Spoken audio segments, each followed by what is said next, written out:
HighBridge, a division of Recorded Books, presents The Away Game, the epic search for soccer's next superstars, by Sebastian Abbot. Read by Robert Fass. Prologue. Josep Colomer knows soccer. He started his first training center when he was just a teenager in Spain, helped Brazil's coaching staff win the World Cup in 2002, and rose to become youth director of soccer juggernaut FC Barcelona. He also helped jumpstart the career of one of the greatest players in history, Lionel Messi. Colomer knows markedly less about Nigerian militants. For example, they hate being called militants. They much prefer the term freedom fighters. Not surprisingly, Colomer never ran into a Nigerian militant during his years working as a scout and coach at the pinnacle of international soccer. But now he stood on a weathered dock in Nigeria's turbulent Niger Delta. A small gray Yamaha motorboat floated nearby on a carpet of green water hyacinths. One of its passengers was Clement Conboye, a Nigerian militant with a pot belly, a missing front tooth, and an intimidating air. His eyes were fixed on Colomer. He wasn't the only one staring. All around the ramshackle boat launch in Warri, one of the main cities in Delta State, locals working out of rusty metal shacks and battered motorboats stopped to ponder the squat, bald bulldog of a man in his late 30s. As usual, he looked like he was headed to the gym. Colomer always seemed to be dressed in a t-shirt, soccer shorts, and running shoes. Warri was no different. No attempt to blend in here. The summer of 2007 certainly wasn't the safest time to be a foreigner standing on a dock in the Niger Delta. The militants' fight for a greater share of the impoverished region's vast oil wealth was at its peak. Armed with AK-47s and RPGs, the militants raced about in small motorboats, attacking government forces and kidnapping foreign oil workers. They eluded capture by speeding off into the labyrinth of waterways and mangrove forests that dominated the area. Many of them, including Conboye, followed a colorful leader known as Tompolo, who helped found the Movement for the Emancipation of the Niger Delta. His gang started the trend of targeting foreigners for ransom in 2006 by kidnapping 9 oil workers from a barge stationed near the small fishing town of Ogulaga, where Tompolo's mother lived. Colomer also happened to be headed to Ogulaga on that cloudy August afternoon in 2007. Conboye was at the dock because he and his fellow militants had been tipped off. But he wasn't there to kidnap Colomer. He was there to protect him. Colomer wasn't interested in the Niger Delta's oil. He wasn't drawn to Africa in search of diamonds or gold, the kind of spoils that had long brought foreigners to the continent's shores and interior. He had no interest in what was underneath Africa's soil. He was hoping to find his prize on top of it. It could be next to a highway in Nigeria's teeming megacity Lagos, or on a sparsely populated island in the Niger Delta. It could be anywhere, really. That was just one of the many difficulties he faced. Knowing exactly what to look for was also a challenge. The process was more art than science. Science can easily tell you whether you've found gold or diamonds, but the answers are much less definitive in Colomer's line of work. Experts have long relied on intuition drawn from years of experience, rather than hard data, although that is slowly shifting. Either way, it can take years to reveal whether you actually found what you were looking for. But if you're successful, the accolades are global. Forget oil and diamonds. Colomer was in Africa pursuing something much rarer. He was looking for the next Messi. The trip to Ogulaga was one of hundreds that Colomer and his team of scouts made across the African continent in 2007 as they launched what may be the biggest talent search in sports history. In that year alone, Colomer's team held tryouts for more than 400,000 boys in 7 African countries looking for soccer's next superstars, and that was just the beginning. They eventually expanded the search, named Football Dreams, to over 36 countries in Africa, Latin America, and Southeast Asia, and held tryouts for more than 5 million kids. Each year, the scouts chose a handful of the best players and trained them to become professionals at a special academy. To call these kids elite would be an understatement. The process was over 1,000 times more selective than getting into Harvard. The scouts targeted 13-year-old boys, so academy coaches would have enough time to shape them into potential world beaters by the time they graduated at the age of 18. To put the figures into perspective, the average number of kids they scouted each year, roughly 500,000, was greater than the total population of 13-year-old boys in almost every country in the FIFA Top 20. In some cases, it was over 10 times larger. Imagine what you would find if you scouted every 13-year-old boy in Argentina, Germany, or France every single year. Call up images of young Messi, Pelé, Beckenbauer, or Zidane. That's the kind of talent Colomer hoped to find when he set off in 2007. But he wasn't looking in Europe or South America, at least not at first. Even when he expanded his search to a few countries in Latin America and Asia, his primary focus continued to be Africa. The Spanish writer Manuel Vázquez Montalbán once described soccer as a religion in search of a god. Nowhere is that more true than Africa.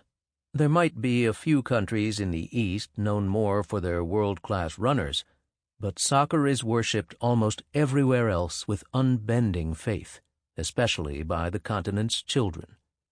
Their backgrounds and places of worship are almost always humble, but they still dream of becoming gods.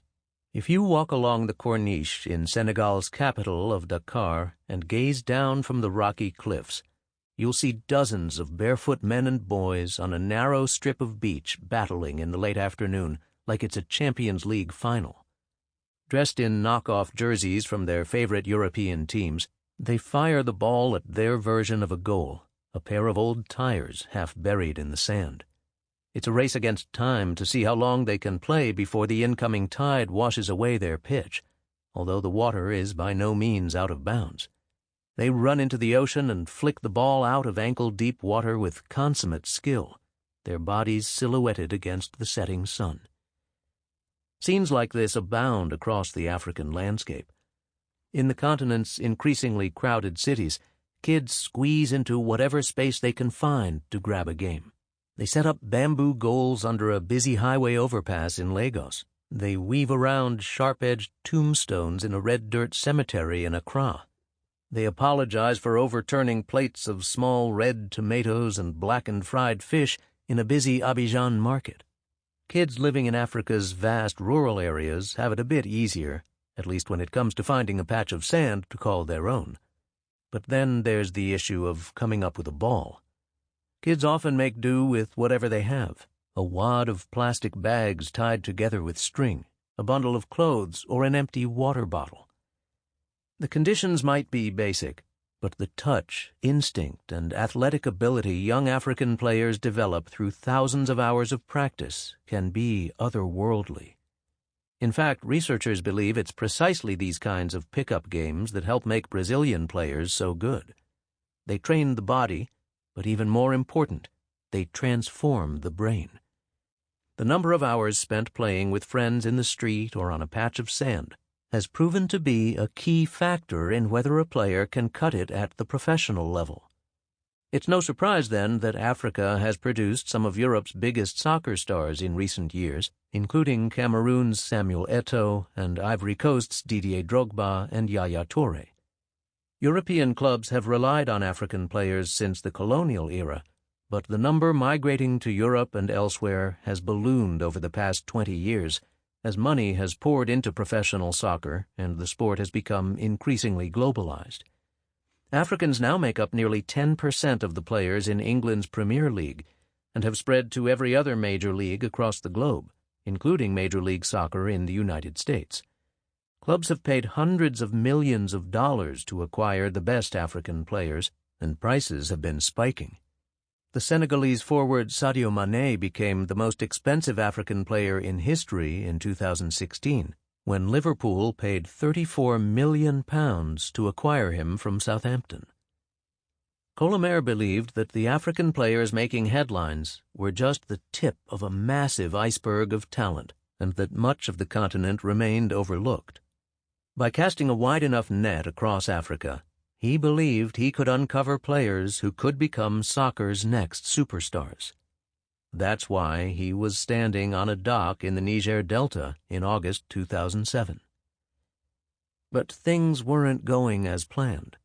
The trouble started as soon as Colomer pulled up to the dock and got out of his Toyota SUV with the two paramilitary police officers armed with AK-47s who were protecting him.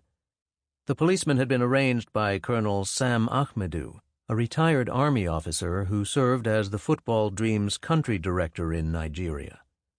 Colomer and the other European scouts who were part of the program had taken police with them everywhere they went in Nigeria as a precautionary measure. But their man on the ground in Warri, Ostam Bekwe, knew that wasn't going to be possible in Ogulaga. The militants would never allow armed government forces into their territory. He was keenly aware of that because he was from Ogulaga and knew many of the militants personally, including Konboye, who was standing beside him when Colomer arrived at the boat launch. Bekwe was a good decade younger than Colomer, and now faced the unenviable task of telling him he couldn't bring police to guard him as he traveled to one of the most dangerous parts of the Delta. He also needed to convince Colomer that Konboye would provide protection and return him to Warri unharmed. He had spoken to Konboye and his fellow militants beforehand, who assured him they had no problem with Colomer's visit. The residents of Ogulaga wanted him to come, because they saw it as the only chance for their kids to showcase their skills. They had never even had a Nigerian scout visit, much less a European one who had worked at the pinnacle of world soccer and helped nurture one of the best players in history. Colomer wasn't the one who found Messi in Argentina and then brought him to Barcelona. The future star first arrived at the club as a shy, skinny 13-year-old in September 2000, over 2 years before Colomer became Barcelona's youth director. But Messi's meteoric rise was thanks in part to Colomer's guidance and confidence in the young player. Soon after arriving, Colomer promoted Messi 4 levels at once to put him on Barcelona's reserve squad, something that had never happened before at the club. A few months later, in November 2003, Colomer had the pleasure of telling a shaggy-haired 16-year-old Messi that he would be getting his first chance to play with Barcelona's senior team. "He told me that I should just go and enjoy the game and the experience," Messi told the club's TV channel on the 10th anniversary of his debut. It was an experience neither would ever forget, and the two remained close even after Colomer left Barcelona. Messi forever appreciated the support at such a critical point in his career, and Colomer cherished the experience of nurturing one of the game's greatest players. Perhaps he would do it again with Football Dreams. But first, he had to decide whether to get in a boat with a Nigerian militant. Bekwe, Colomer, and his police guards huddled on the dock discussing the situation. Bekwe pledged that nobody would harm Colomer, but was more concerned than he let on. He knew he couldn't totally control what happened during the 1-hour boat ride from Warri through the creeks to Ogulaga. The militants in his hometown had given their word, but what about other groups in between? There was largely no cell phone service out on the water, so they would be on their own if something happened. It was a risk Bekwe was willing to take. He was a budding soccer agent himself, and knew Colomer's visit would give local players exposure and boost his standing in the community. The police protested that the situation was just too dangerous, prompting Colomer to make a frantic call to Ahmedou to see whether he should get in the boat. The colonel assured him he would be the safest person on the island because the locals wanted him to hold the tryout. In fact, Ahmedou told Colomer he was safer with the militants than the police. "I said, 'Coach, you have 2 policemen. They have arms, maybe 40 rounds of ammunition. They cannot match the youths, so already it's a risk being there. Since they're cooperating and saying they'll protect you, don't worry, said Ahmadu. What the colonel didn't tell Colomer or anyone else is that he already had a Plan B in place. He normally worked with the State Security Service to send intelligence officers ahead of the scouts to assess an area the day before the scouts arrived. Sometimes they dressed as soccer players and headed to the field the scout would visit to see if they got wind of plans to harm him. That wasn't possible in Ogulaga because of the risk that they would be discovered. Ahmadu instead spoke with his contacts in the military, who arranged for a quick reaction force to stand by in case anything happened. The soldiers would jump into a speedboat armed with a massive submachine gun and race after Colomer if needed. He also thought about getting a pair of satellite phones so he could communicate with Colomer while he was on the water, but Bekaway advised him against it. Those kids are smart, and when they see you with sophisticated equipment, they begin to think you are a spy, said Ahmadu. It's fair to say most people faced with Colomer's situation would say thank you for the opportunity, get back into the Toyota SUV, and get out of there. But Colomer had been obsessed with looking for undiscovered talent ever since he was a teenager growing up in the small medieval town of Vic, north of Barcelona. He spent weekends there searching for skilled young players for his fledgling soccer school, while his friends partied and chased girls. If there was anyone who was going to get in a boat with a Nigerian militant on the chance that the world's next soccer star was living in a small fishing town in the Niger Delta, it was Colomer. And that's precisely what he did. He was scared, but followed Bekaway and Conboye down the dock and stepped into the motorboat that was waiting for him. As the driver pulled away, careful not to tangle the propeller in the floating water hyacinths, Colomer looked out toward the Forcados River that would take him to Ogulaga. He wondered what he would find when he arrived, and who would find him. The boat quickly picked up speed as it left the dock, and they were soon moving so quickly that the muddy water whizzed by like a solid dirt road. Colomer sat on a small white cushion next to the outboard motor, his right arm resting on the side of the boat. The look on his face was tense. A seemingly impenetrable green wall of mangroves and palm trees dominated both sides of the river, which was only about 100 feet wide at times. Narrow creeks occasionally branched off on either side, but mostly there was nowhere to escape if they ran into trouble. The buzz of the motor was so loud that even basic communication was difficult. The river widened to several hundred feet as they neared Ogulaga and passed the massive Forcados oil terminal on their left. Visible in the distance were several circular white oil tanks the size of large buildings. They were a small part of a sprawling complex operated by Shell that had the capacity to export about 400,000 barrels of crude a day. It was a popular target for militants. They had attacked the terminal's loading platform on the same day in 2006 that they had kidnapped 9 foreign oil workers from a barge near Ogulaga in military-style pre-dawn raids. Immediately after passing the terminal, the boat pulled up to Ogulaga, a jumble of mostly dilapidated wood and metal shacks perched on the sandy bank of the river. The town's poverty stood in stark contrast to the wealth represented by the Shell terminal next door. As the boat approached the riverbank, a group of teenage boys walked toward them through the shallow water. One of them was wearing a red and white striped soccer jersey. "Good afternoon," Colomer said calmly, without revealing any apprehension he may have felt. "Are you football players? Are you ready to play?" "Yes," they said. "We are ready." But they weren't striding toward the boat because they were interested in soccer. They wanted something else from Colomer, a tip.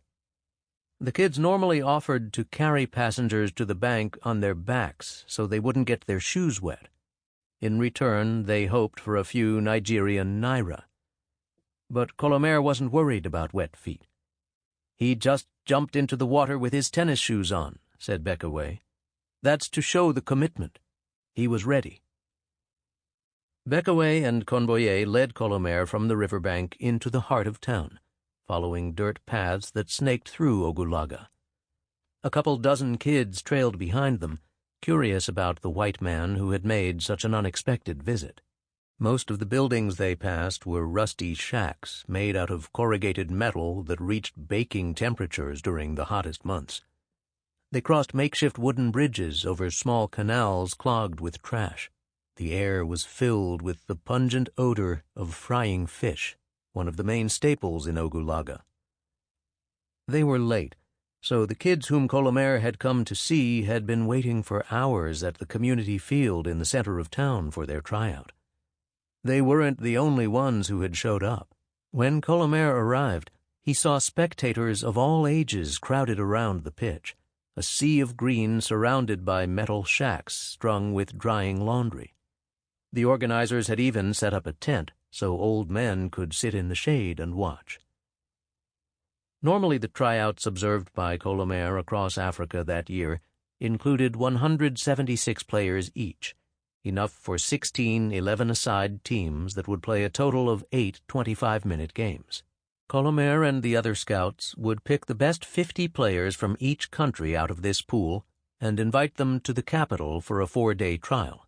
The 3 best field players from each country and several goalkeepers from across Africa would then be invited to a final tryout outside the continent that lasted several weeks. The top players at this final test would then be invited to join the academy and train to become professionals.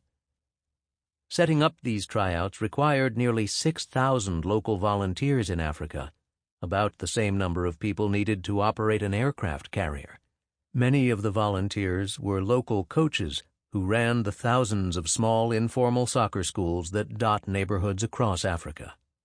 To enlist their support, Colomer and his team distributed thousands of dollars of free Nike gear at each of the fields where they held tryouts.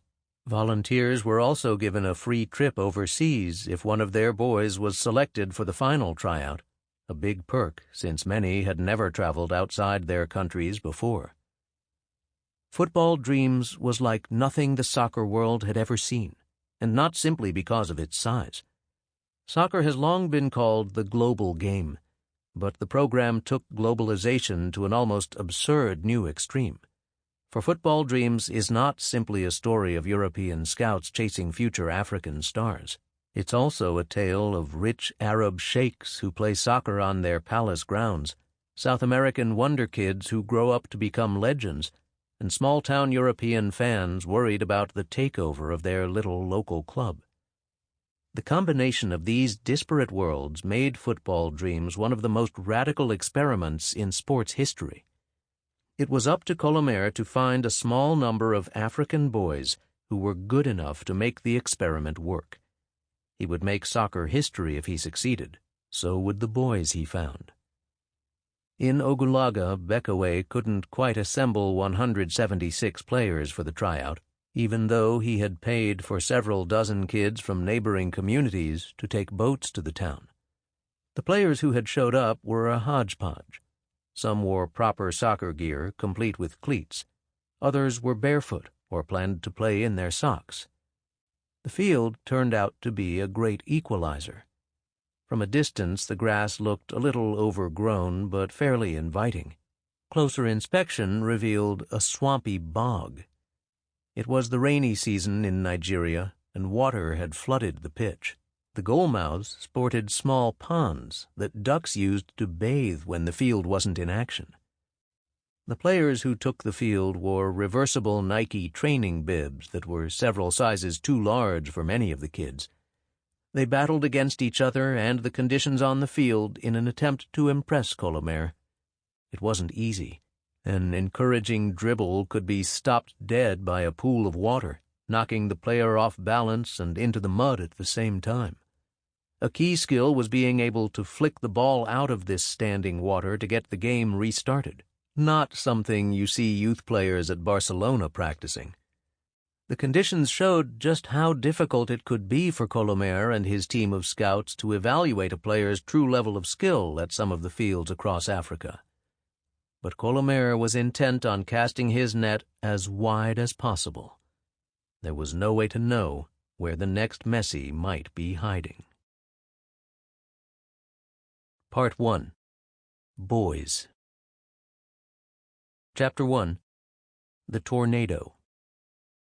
Bernard Appia had no idea he was about to trade one miracle for another.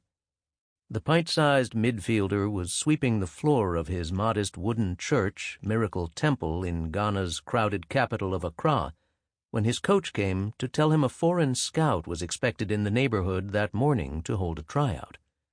It was a fitting coincidence. The only thing that could match Bernard's passion for soccer was his faith in God.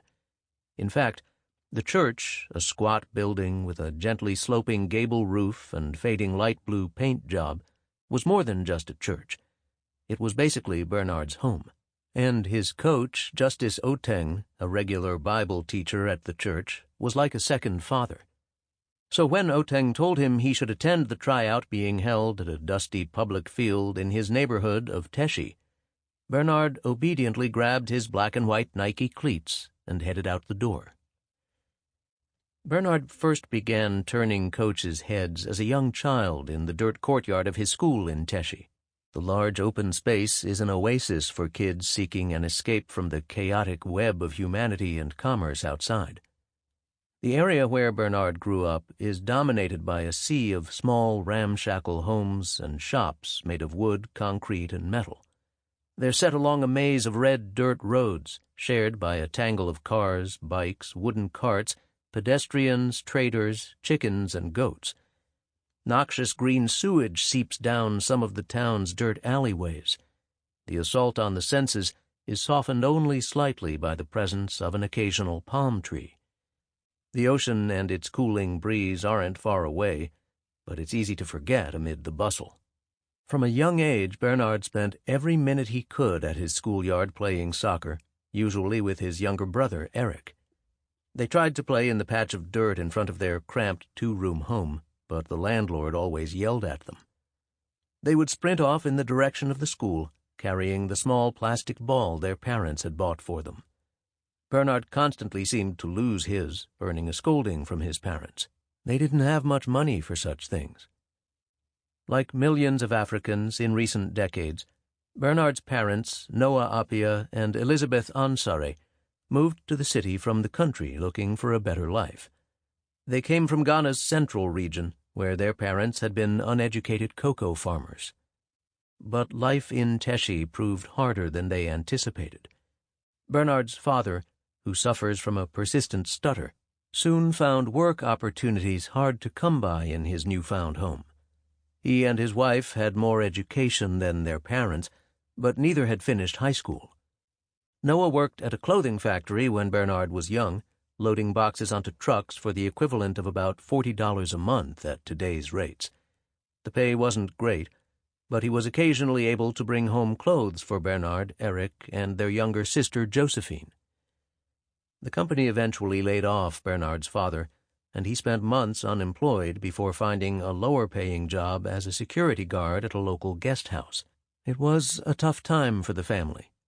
A good chunk of his pay was spent on rent for their home, where they all slept together in a single bedroom. The house also had a small living room with a picture of Jesus on the wall and a narrow porch where Bernard's mother cooked meals on a coal stove. Bernard's favorite was banku, a mixture of fermented corn and cassava dough paired with okra stew.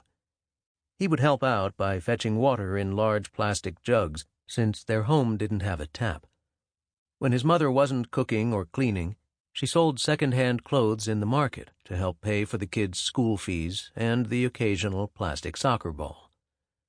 Bernard had a lot more interest in the school's soccer field than its classrooms. "When I was in school, I was not clever," said Bernard. But he was intelligent on the pitch. He would bolt from his wooden desk when class was over and head out to play. There was a small field for younger kids like Bernard, with weathered wooden goalposts that leaned at an angle. The older kids had a full-size pitch with rusty metal goals that had lost most of their white paint. These fields teemed with kids in the afternoons and on weekends. Women set up wooden tables selling drinks and grilled corn. Those kids who weren't playing stood around in their brown and yellow school uniforms and watched. They weren't the only ones watching. Sample complete. Ready to continue?